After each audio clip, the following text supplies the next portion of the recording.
20 अक्ट' रबिबार बे मोनाबिलि समाव जोङो थिपकाय वाच पस्ट बेवहाय जोङो मोनसे गोनांथार खामानिखौ लानानै जोङो फैदों।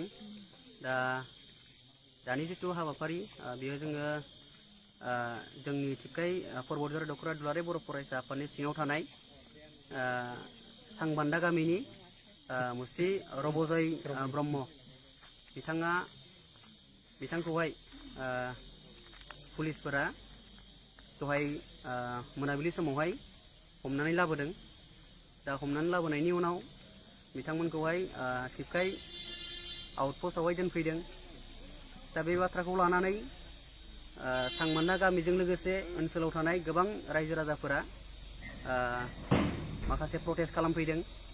दा बे बिथिङाव जोंबो थिपकाय परबतझार दख'रा दुलाराय बर' फरायसा आफाद हिसाबै जोङो बेवहाय थानायाव फैदों, आउटपस्टआव फैदों आरो जोङो रायलायफैदों जे बिथांखौ मा जाहोननि थाखाय हमदों, मानो हमदों, माबोरैयाव हमनाय जादों।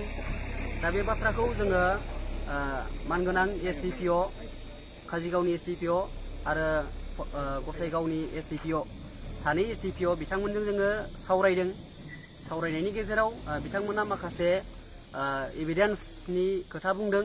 जे बिथाङा माखासे जायफोर गोदानै जोनोम जानाय आफाद बे आफादजों लोब्बा दङ होननानै बुंदों। बिथांनि नामाव 4-4 सिम दं होननानै बुंदों बिथांमोननि खोथा। दा बे बिथिङावहाय जोङो सावरायनानै बुंदों जे सेरफांगुरियाव जानाय बायदि घटनाया बेवहाय जेन' फिन दाजाथों, जोङो थिपकाय दख'रा हिसाबै जोङो बेखौ खावलायदों आरो मानसिखौ जेन' दाउ अमाफोर बायदि बुनाय बिदि हेरेसमेन्ट दाजाथों, जोङो बे बाथ्राखौ बुंदों।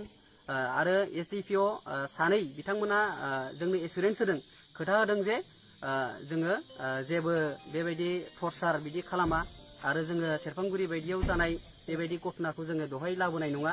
बियो कर्टनि प्रसेसजों थांगोन, आयेननि प्रसेसजों थांगोन, बिथांमोना बे बाथ्राखौ बुंदों।